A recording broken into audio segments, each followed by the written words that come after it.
So, the first thing I'd like to talk about for this OVA is that they slightly changed Riza's and Winry's dialogue for this scene. Instead of it being about Ed and Al and how they have to make the choice to move forward and become dogs in the military, and Winry coming to the understanding that her parents weren't taken by the military, they left to do what they thought was right, with only a hint of Riza's supportive role to helping Mustang out. In the OVA, they've chosen to make Riza talking about her supporting Mustang as the main focus for this conversation, which inspires Winry to really help support Ed and Al on their journey now, to be a base for them, to be what they really need. I love these two alternate scenes for two completely different reasons, and here, let me show you them side by side so you can see what I mean.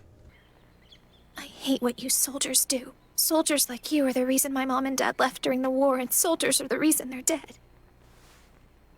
And now you're here to take Ed and Al away too.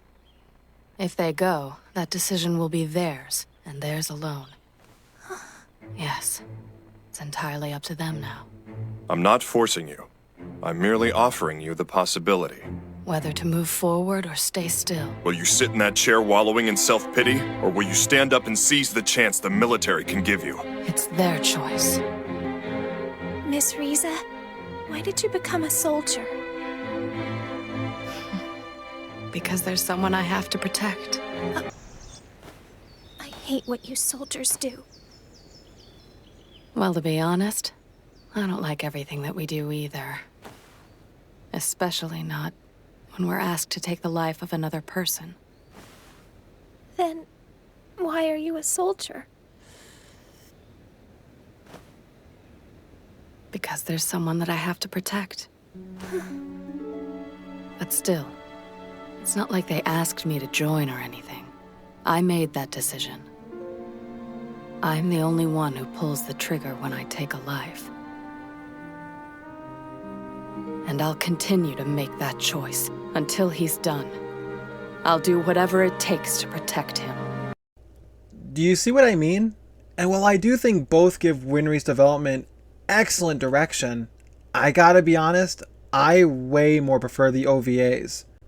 In Brotherhood, it is good we get to see snippets of Winry trying to process and deal with her parents' loss so early in the series, but with the way things go later on and how amazing it's handled, that sacrificing that moment to give her an inspirational moment to support Ed and Al, that also shows the connection Roy and Riza have very early on, while also showing Riza be a source of inspiration for Winry. I'd much rather have all that going on than just what we had in Brotherhood. What we had in Brotherhood was nice and it worked and it was a sweet moment from episode 2. The OVA's version really helps flesh out these two side characters much better and much more naturally for the beginning of the story. What's a good gift idea? I can't think of anything. We could always get some good tobacco for Granny. Sure, but what about Winry? What a pain. Who cares? I say we get her a big box of nothing. That's just a bad idea, brother. You haven't done any maintenance on your automail. Jeez, this is downright depressing. Maybe I can fix it myself. Getting to see basically the first times Ed doesn't listen to Winry and how it bites him in the ass a little bit, it's a nice little character building moment that I just wish more moments early on had. But that's what this OVA is for, to help flesh it out just a little bit better. And I love it! And that look on Ed's face is priceless. He knows he's a dead man walking. If I remember correctly, didn't Winry get her ears pierced? You haven't called me once since you left, and now you show up thinking— Hey, look, I bought you a present! What am I gonna do with you? Operation Bribe accomplished. Hey, don't look at me, guys. I got nothing to add. I'm loving all of this. These are just great little moments, and I wish there was more to talk about, but it's all just good. It's just nice little character moments that we should have had in the beginning. But better late than never, I suppose. They're perfect. I'm guessing you picked them out, Al. Yeah. I don't know. You don't want something fancier? They aren't for you, Ed. You don't have any taste at all! A running joke throughout the entire series that goes underappreciated and undernoticed is that Everyone agrees that Ed has the worst, tackiest taste in fashion and design. Like, from his truck designs, to his baby carriage design, to what he thinks is a cool earring. Even when he's designing a sword, this kid makes a tacky, lame design that no one but him thinks is cool. And I love it. I love how it's such an underappreciated joke that you don't really notice unless you've paid attention through multiple rewatchings. It's just the best. Thank you, guys. It's nothing to get so excited about, you simpleton. Dude, Ed is such a dick. Again, going back to the Freezing Alchemist, man, does Brotherhood's filler or non-canon characters have such cool designs. Like, I know very little about this knife guy, but I can already tell his whole gimmick and stuff just by looking at him, and that's how you know it's a good design. Also, he just looks badass, man. Like, look at that. He's wielding knives, he's bald, he's got the classic bad guy look. It's just so cool, and I love it. And I just wish we had more original characters like that sprinkled in.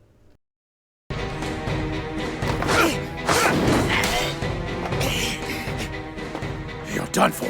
That arm's useless now. Don't flatter yourself, pal. I've got the best auto mail engineer in the business, so don't insult her!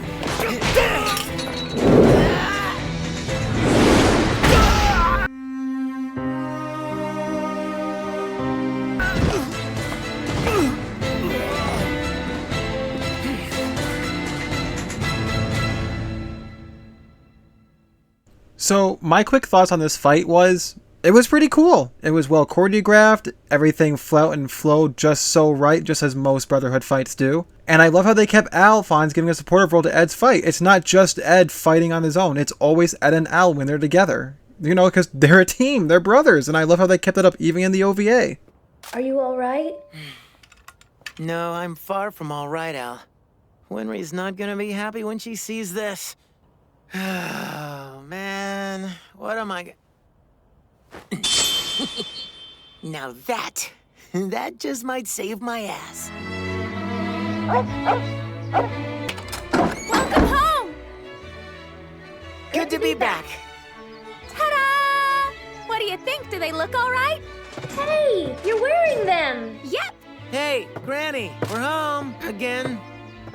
Again, early on, Ed is such a little dickhead. It's so funny, and it's so nice when he gets his comeuppance once in a while. It's just perfectly balanced.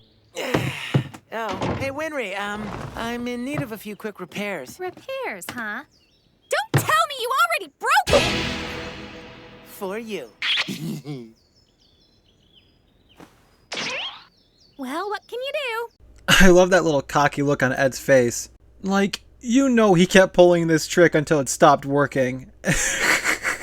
He's just that kind of person who would stop something once he realized it's not going to work anymore. Knowing you, you're bound to break it again. Maybe I should fortify the plating. Well, the problem with that is you don't want to make it too heavy. How about this? Try reinforcing the armor and refine the hydraulics to support the weight. Yeah, good idea. Another moment I love from this OVA, we get to see Winry learning from Granny. That's so rare because by the time Brotherhood picks up, she's basically learned all she could learn from her. So it's nice seeing where Winry started and how it was Granny who taught her everything. Just a sweet little character building moment between the two.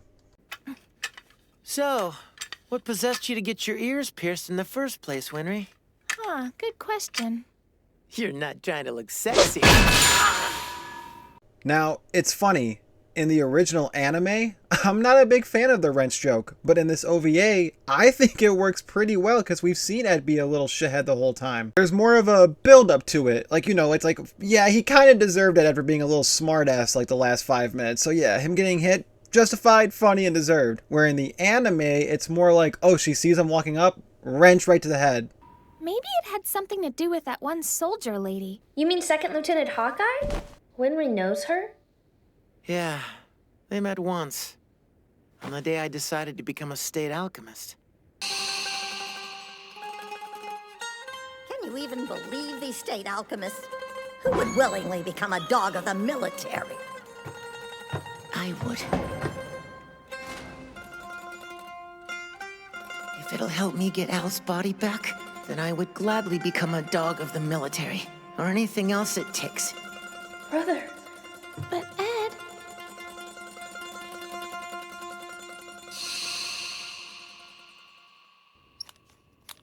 That's right.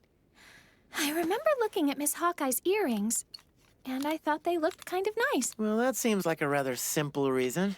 What's the point in overthinking things? First of all, Winry spittin' facts, bro. Why overthink things? Maybe they are just as simple as they are and we should accept it and it just all be good. I know I've overthinked way too many things in my life. Now excuse me while I overthink this scene and what it might possibly actually mean. It was pretty cool seeing that it wasn't just Roy who saw the fire in Ed's eyes. It was also Winry too. That, mixed in with Riza's inspiring words of looking after Roy and making sure he gets to where he has to be first before she can stop and supporting him.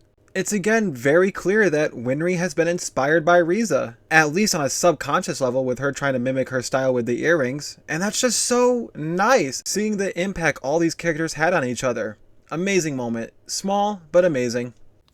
Well, it's gonna take a hell of a lot more than copying her piercings to make you anything like Lieutenant Hawk. What's that supposed to mean? He's just saying that you're nothing alike. You're agreeing with him, Ed? You see what I mean? When Ed's being a smartass, it's kind of when Ed's being a smartass, it's a lot funnier to see him hit than just having it happen for no reason, because it's deserved. You know what I mean? One of the many reasons why this OVA is a classic.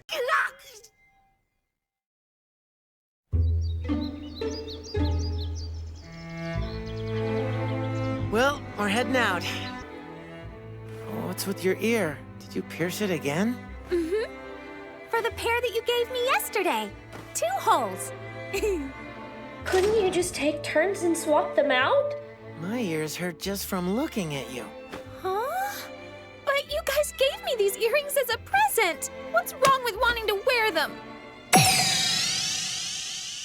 You can't pierce your ears every time we give you a new set of earrings! Are you really that much of a simpleton? No. What are you gonna do if 10 or 20 more people give you earrings as gifts? Your ears will be dragging on the ground. Or you have to stick them in your face! That many piercings, Winry? You are really, you know they really, can get really, infected, really, right? really dumb! Dumb? You're calling me dumb? Yeah, dummy! We can't even give you a gift without you doing something dumb! Who uses the word dummy is a dummy! Oh, okay, fine. How about airhead? You mean little bean sprout! Did you just call me a bean sprout? And a little bean sprout at that? Sure is peaceful, huh? I don't have much to add. I just felt like more people need to be able to see that whole scene play out because it's just classic, funny, and it's just one of my favorites. Just a great scene that should have been more easily accessible. I hope you enjoyed it. The last thing you should ever call me!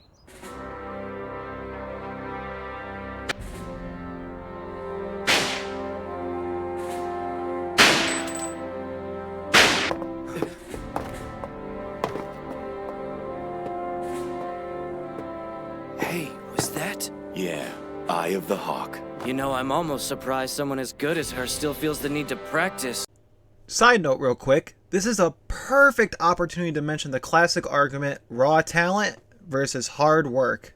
And the fact of the matter is, it's a little bit of both that goes into to make someone the absolute best in a field. Riza is a natural born sharpshooter. She is just naturally good at it. But because she puts in the hard work and practice the fundamentals on a daily basis or at least a weekly basis, that's how she stays at the top. Raw talent alone can't get you to the end goal. Okay, back to the OVA.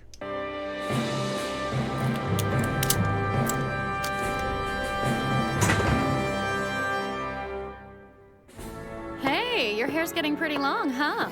Yeah. And it's been getting in my way lately. I guess maybe I should start wearing it up. You kept it short for a really long time. What made you decide to grow it out all of a sudden? Are you trying to impress some guy? No, there's no guy. Back when I was in Rizambul, I met a little girl who had long hair. And I thought it might be nice to grow it out. That's it? Seems like a pretty simple reason. Is it? Yeah, maybe it is, but most of my reasons are. When it comes down to it, the life of a sharpshooter is pretty simple. We pull the trigger, and an enemy falls.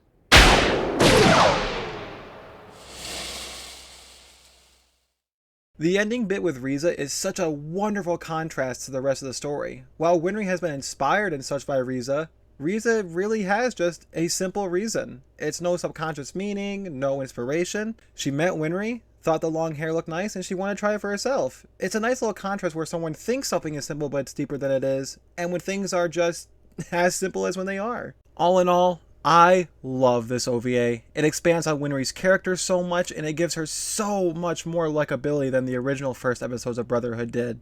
She's okay in that, but in this, it's just... If you're watching Brotherhood on a rewatch or for the first time, I'd highly recommend checking this out early on in your watch, even if it's a little bit of a struggle to get to. All in all, I'm giving this an 8 out of 10. Yes, it's OVA, yes, it's filler, yes, it's not even canon, but damn is it good. If you guys enjoyed this video, please like, share, comment, and subscribe. Just do all the crap that makes us YouTubers happy. I would really appreciate it. I like seeing numbers go up. It make my brain go haha funny. But thank you guys for your time. I hope you have a wonderful day, and I hope to get more FMA breakdowns out to you in the future real soon. Until then, look out for some other cool stuff I got cooking up. Might dabble in a little DC Universe stuff. You never know. Alright, later homies.